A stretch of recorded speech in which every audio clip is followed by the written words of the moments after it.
Paulinha, e por falar em decisões do TSE, a gente tem uma notícia exclusiva no nosso programa, certo? Por favor. Pois é, a gente vai trazer aí a história de um vídeo da campanha do candidato a deputado federal Deltan Dallagnol pelo Podemos lá no Paraná, que nesse vídeo sobe o tom contra o Supremo Tribunal Federal. Então ele diz assim, ó, pessoal, essa casa até pouco tempo era conhecida como a Suprema Corte do país e é uma casa essencial para a democracia, mas infelizmente ela se tornou a casa da mãe Joana, uma mãe para os corruptos do nosso país. Por aqui passou a anulação de sentenças, a soltura de corruptos, o fim da prisão em segunda instância e muito mais. Foi aqui também que aconteceu a metamorfose de um político que passou de presidente condenado por corrupção para candidato a presidente. Na sequência, Dallagnol até desce um pouco o tom, diz ali haver uma honrosa resistência de partes de seus integrantes à tolerância com a corrupção. E aí a gente tem esse pedido da Procuradoria ao Tribunal Regional Eleitoral do Paraná e agora com a decisão que pede a exclusão do vídeo. Eu vou ler para vocês aqui, direto do pedido do MPE, já que a gente teve acesso aí aos autos com exclusividade. Então, a decisão diz assim, ó, a fala do representado, no caso o Deltan Dallagnol, atinge o Supremo Tribunal Federal, instituição que exerce autoridade pública. Trata-se de propaganda vedada, conforme estipula o artigo 22. E o que estipula esse artigo? Que não será tolerada propaganda, respondendo a pessoa infratora pelo emprego de processo de propaganda vedada e, se for o caso, pelo abuso de poder, caso esta possa caluniar, difamar ou injuriar qualquer pessoa, bem como atingir órgãos ou entidades que exerçam autoridade pública. E aí, o que acontece? A determinação da imediata remoção, né, desse vídeo. Inclusive, tem ali, como vocês podem ver no documento, essa questão da tutela de urgência. Então, para que se retire de redes sociais esse vídeo do Deltan Dallagnol. Muito bem, Paulinha. E às 10 horas e 33 minutos, a gente acaba de receber aqui com exclusividade a decisão da juíza Melissa de Azevedo Olivas, dizendo que, em face de todo o exposto que a Paulinha trouxe aqui, ela defere a liminar pretendida para determinar que Deltan Dallagnol exclua as postagens desses links que foram citados pela Paula no prazo de um dia, sob pena de R$5.000 de multa diária. Decisão aqui da juíza Melissa de Azevedo Olivas, uma juíza auxiliar que proferiu essa decisão às 10 horas e 33 minutos da manhã de hoje. Então, informação exclusiva aqui, certo? Exatamente, há uma determinação agora da Justiça e não mais do Ministério Público da exclusão desse conteúdo sob pena de multa diária de R$5.000, é o que acaba de definir a juíza eleitoral, certo?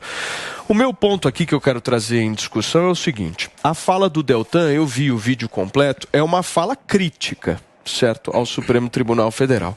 Quando você diz que algum lugar, por exemplo, quando você fala que o Congresso Nacional, aquilo ali é uma casa da mãe Joana, você de alguma forma está atentando contra a instituição ou você está fazendo uma crítica? Ou seja, até que ponto vai a crítica? O que vocês pensam sobre isso? Começo? Por favor, professor.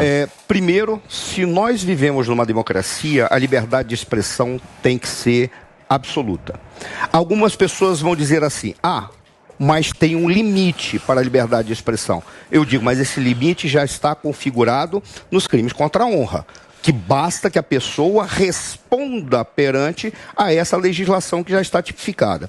No caso da maneira como ele se expressou, e é uma crítica não ao Supremo como instituição, mas àquela configuração do Supremo. Da mesma maneira, por exemplo, eu creio que foi o Lula que disse que os ministros do Supremo estavam acovardados num determinado momento, diante de uma crítica que ele estava fazendo, o que eu acho legítima aquela crítica que o Lula fez, apresentando dessa maneira a forma como ele interpretava o Supremo. E, dentro de uma perspectiva de um país que vive uma democracia, você deve sim tolerar que cada um se manifeste da forma como acha melhor para si, desde que responda caso atinja a honra das pessoas. Quando você fala da instituição, e aí vem o caso, falando daquela instituição e, na realidade, da configuração da instituição, ninguém pode dizer que ele foi antidemocrático, porque ele não estava dizendo que essa instituição é a Casa da Mãe Joana, na sua essência, ele está dizendo, esta configuração ficou. E por qual razão ele acaba trazendo elementos que muitas pessoas no Brasil concordam com ele? Pela forma como o nosso Supremo Tribunal Federal é estruturado. Primeiro, ele é uma corte recursal. Se não fosse uma corte recursal, fosse apenas uma corte constitucional, jamais chegaria a esse ponto de discussão, porque ele não se meteria em problemas que não lhes diriam respeito, se apenas constitucional é que é a essência. E aí você vê que a corte se manifesta sobre as questões que não lhe diz respeito, recebe, basta que haja uma judicialização da política por partidos minoritários que não querem respeitar as decisões do parlamento, ou os casos do nosso Congresso. Como assim? Não querem respeitar? Porque se o Congresso diz que não quer tratar de um determinado assunto, isso é uma decisão, porque cabe ao Congresso interpretar o espírito do povo e o espírito do tempo para dizer se determinado tempo tem que ser tratado ou não. Aí um partido pequeno pega e diz assim, eu quero judicializar, joga para eles e eles começam a discutir coisas que não lhes diriam respeito. Numa corte constitucional exclusiva, por exemplo, como são os Estados Unidos, lá eles recebem isso aqui, não cabe a nós. Volta para o parlamento, porque cabe ao parlamento fazer as leis. Eu lembro que o Ives Ganda, certa vez, explicando sobre o consequencialismo jurídico, ele disse qual é o problema que nós temos que gerou o consequencialismo jurídico no Brasil. Você tem uma Constituição que estabelece princípios. Cabe ao parlamento fazer as leis respeitando aqueles princípios. Quando você não coloca limite para o judiciário e tem uma demanda que vem do próprio legislativo para o judiciário, o que eles fazem? Eu preencho as lacunas da lei, respeitando os princípios da Constituição, mas ignorando se existe lei ou não para isso. Eu legislo. Isso está errado. Então, quando você olha essa discussão que nós temos entre Dallagnol e tem o Alexandre de Moraes, isso é uma decorrência dessa estrutura do nosso Supremo Tribunal Federal que permite que ministros vão além do que deveriam. E nós encontramos aí ministros que diz respeito à Constituição, ministros que se metem em questões pessoais da vida privada das pessoas, inclusive desrespeitando o processo acusatório no Brasil. Estão dizendo assim, então você está dizendo que o Supremo tem que deixar de forma alguma, que o Alexandre de Moraes, que poderia ser mais citado, é um homem que não está fazendo nada certo. Nada disso, porque qualquer um de nós, com essa estrutura do Supremo, se ministro fosse, acabaria fazendo o que eles fazem, sim, só que da nossa perspectiva. Então o erro está na estrutura, sim, que gera esse tipo de debate que é desnecessário e inadequado. Ô Zoe, como é que você viu isso? Paulo, enquanto vocês estavam aí, chegou uma notícia para mim aqui da decisão ontem do TSE. Por maioria, a TSE decide manter vídeos em que Lula se refere a Bolsonaro como genocida. Isso aí já. Então, olha aí como é partidário, né? Infelizmente, o nosso judiciário é partidário. Enquanto o presidente da República pode ser chamado aí aos 4 ventos de genocida, sendo acusado de um crime seríssimo, o Supremo Tribunal Federal, o Alexandre de Moraes, não pode receber críticas, porque os críticos vão parar na prisão, têm seus vídeos removidos, não tem a liberdade, né, de expressão. O Deltan, a única coisa que ele fez foi usar uma expressão. A Casa da Mãe Joana. A gente usa isso no nosso dia a dia. Foi uma crítica. Em nenhum momento ele ameaçou a instituição, ele ameaçou os ministros. Sim. É apenas um cidadão que está indignado com o ativismo judicial que a gente vê hoje no Brasil e usou uma expressão comum na nossa linguagem aqui do dia a dia. Qualquer cidadão tem o direito de falar. É a Casa da Mãe Joana. E o Deltan não está errado. Isso que é o pior. Não está errado. Hoje, o nosso Supremo Tribunal Federal, os nossos ministros, que deveriam ser os primeiros a zelar pela Constituição, pelo cumprimento das leis, são os primeiros que as desrespeitam, que fazem ativismo judicial, que invadem os outros poderes, as competências do Legislativo e do Executivo. Hoje eles atuam como os 3 poderes, como se fosse só um poder, os 3 englobados. É a Casa da Mãe Joana, sim. E o direito do povo brasileiro está aí, de criticar. Posso te interromper, Zoe? E apontar os erros. Só para fazer Eles um comentário. Eles não aceitam. Teve uma pessoa que foi detida em São Paulo por criticar o Alexandre de Moraes. E parece que algum assessor dele estava por perto aí, falou para o ministro e foi detido. A pessoa que teceu críticas ao Alexandre de Moraes. Olha que absurdo, olha que preocupante o momento que a gente vive. Que esses ministros fazem coisa errada e a gente não tem a liberdade de criticá-los. Porque a gente é criminoso, colocam a gente como sendo os criminosos. O cidadão de bem, que a única coisa que pede é o respeito ao livro da Constituição. Que a gente não deveria pedir isso, eles deveriam fazer, porque o trabalho deles. Então tratam o povo de bem como criminosos. É uma inversão de valores que a gente vive hoje no Brasil assustadora.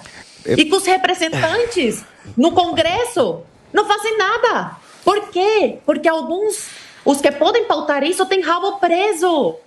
Devem algum favor aos ministros. Olha que loucura! Esse ano é o momento do povo brasileiro fazer uma limpeza. A limpeza que começou em 2018, continuar agora, ter continuidade. Porque não vai ser só uma eleição que a gente vai conseguir tirar esses ratos do Congresso. Os ratos, raposas velhas, que fingem não ver os crimes que o Supremo está cometendo. Quem pode pautar o impeachment desses ministros são os senadores. E nada fazem, porque tem rabo preso, muitos deles. Muito bem. Porque são amigos dos ministros. Muito bem. Professor... Então esses têm que ser tirados de lá. Porque até um dos ministros não ser impeachmentado, eles não vão parar. Vão continuar puxando a corda, esticando a corda. Perfeito. Professor, você pediu? Eu pedi a palavra e me cede só um minutinho. Eu vou complementar o que a Zoe falou, talvez não indo muito nas pessoas, porque a minha grande crítica é a estrutura. Essa estrutura não presta. Nosso sistema político não presta. E ele não permite que o melhor das pessoas emerjam. Qual é a grande questão? Eu não diria nem que o Supremo ele está exercendo a função dos três poderes. Eu acho que é algo talvez até pior. Eles acabou diante da estrutura, já que nosso sistema de pesos e contrapesos entre os poderes não funciona por causa das armadilhas que o sistema político criou. Por exemplo, o fato de você ter o Senado como a corte julgadora dos ministros do Supremo e os ministros do Supremo ser a corte julgadora de todas as autoridades políticas. Ou seja, cria um sistema de conluio e negociatas. Na realidade seria isso. Mas qual é o grande problema que me parece?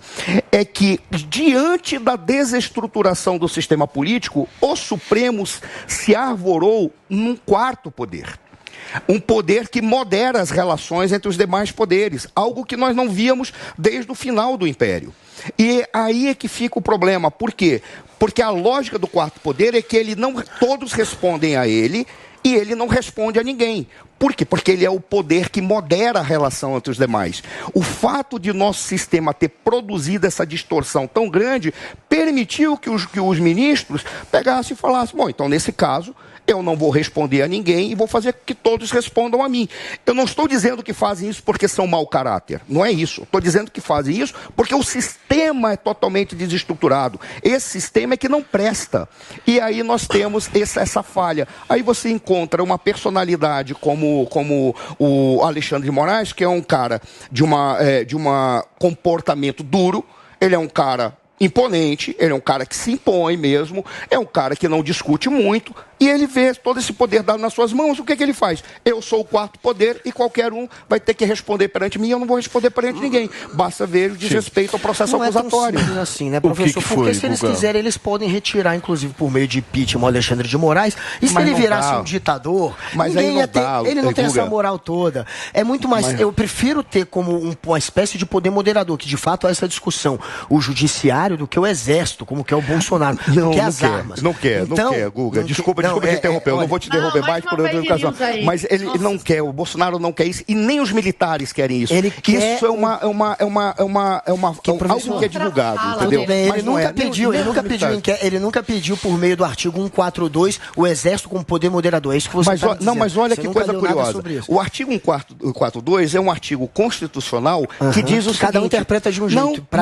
Mas ele pode convocar não precisa, mas não precisa nem interpretar, porque está claro. Precisa interpretar. Qualquer um dos poderes pode acionar as Forças Armadas para, no caso, desordem institucional. Mas aí não pode ser um presidente que se diz candidato e que se diz chefe do poder simplesmente querer chamar... Professor, eu achei que você era terceira via, hein, meu? Não é terceira via nunca. Não, mas o que eu estou dizendo... Me decepcionei agora, hein? Mas vamos continuar, gente. Não, mas olha, não quer. É só isso. Olha, professor, a realidade é o seguinte. Vamos lá. O presidente, a gente está vivendo num contexto onde a gente tem um presidente que ameaça convocar o Exército por meio do artigo 142 como uma espécie de poder moderador, como se houvesse algum tipo de disputa entre os poderes e ele, como comandante do Exército, pudesse então apelar para a arma. E isso é muito mais grave. E por conta desse contexto, a gente tem o STF reagindo a esse contexto. E a reação é você pegar deputados como Daniel Silveira, Roberto Jefferson, que aparecem em vídeos ameaçando os ministros, ameaçando os outros poderes, ameaçando a relação entre Congresso e STF e simplesmente enquadrá-los na lei, porque a lei já existe para isso. Ninguém está ferindo a lei em momento algum. Nessa questão agora do vídeo que foi removido, eu também acho que qualquer um pode chamar, como a Zoe acabou de chamar. Ainda não foi. Não foi, mas esse que será removido, eu acho que talvez seja, se ele cumprir com uma decisão da Justiça, eu espero que ele cumpra, já que ele fez parte da Justiça, qualquer um pode chamar o STF de casa da mãe de Joana. A gente já criticou, todo mundo tem críticas. A Zoe acabou de chamar 3 vezes e eu te garanto que não vai acontecer nada com ela. O problema é você, como candidato, fazer um vídeo na disputa e colocá-lo atacando um outro poder. Isso, segundo a Justiça, ele não criou essa lei. Você não pode, isso foi lido aqui pela Paulinha. Você pode acionar a Justiça e dizer, está atacando um outro poder como candidato. Isso não pode. Se ele quiser, na rede social dele, não como candidato, como um civil comum, fazer as críticas e chamar de mãe Joana, eu duvido que persigam. Agora, jogar na propaganda de TV criou essa brecha para que o STF vá lá e enquadre. E eu acho muito importante e muito salutar o STF estar encarando esse contexto de um governo que não quer aceitar o resultado das urnas, que ameaça convocar exército e que tem como histórico um perfil de um presidente que sempre foi favorável à ditadura. Sempre lamentou o fim da ditadura. Gente, só para fechar, Zoe. Então a gente tem um presidente que tem sim essa imagem de golpista e a gente tem o STF reagindo a isso. E o que eu entendo de casa da mãe Joana, não sei o que a Paulinha acha. Paulinha, vamos para os significados. É uma bobagem. Mas casa da mãe Joana, normalmente, quando a minha mãe falava isso, minha mãe falava, você tá achando que você tá onde? Tá na casa da mãe Joana. É que ninguém manda. É bagunça. É bagunça. E aí, vendo o vídeo do Deltan, a crítica que ele faz é justamente no vídeo, são as decisões monocráticas que são feitas, que cada um ali puxa para um lado e aí vira uma verdadeira zona. Mas eu acho que essa questão de ser dentro de um vídeo da campanha, aí você responde a outra se ele vai para o Congresso, se ele vai para o Congresso Nacional e o Congresso Nacional tem uma das suas responsabilidades de ser um poder de freios e contrapesos, que não faz. Mas qual é o problema de na campanha você dizer o seguinte, olha, o que esses caras estão fazendo você abre brecha para a escalada de outros fazerem pior. Ponto lógico, é melhor fechar a torneira. Eu não acho legal isso. A questão que tem que ser vista rapidinho, professor. Se o cidadão pode fazer isso, está definido. A questão é, o candidato teria o direito de fazer isso porque ele está em campanha? Isso, logicamente, é perfeito. A grande questão é, tudo bem, mas eles estão aplicando para um peso todos, e uma medida ou sim. 2 pesos e 2 medidas? Aí eu acho que é outro ponto. Atualmente, eles estão pegando e julgando ou apresentando resultados de acordo com a perspectiva que eles têm, a perspectiva política e ideológica. É isso que está... Retiraram do rapidinho, Paulinho. Não, só para trazer aqui, por exemplo, nesse caso que a Zoe trouxe, o que pediam os advogados do PL? Propaganda antecipada positiva a favor do Lula e negativa contra Bolsonaro. E propaganda antecipada só caracteriza quando tem o pedido de voto. Então é nisso que se que escreve ali a defesa de que não vamos conceder. Só que na motociata lá do Bolsonaro teve o pedido de voto também ou não teve? Entendeu? Foi só uma motociata. Então acho que é isso que o professor está dizendo. Calma, nesse sentido, que se vale para um, tem que valer para todos, entendeu?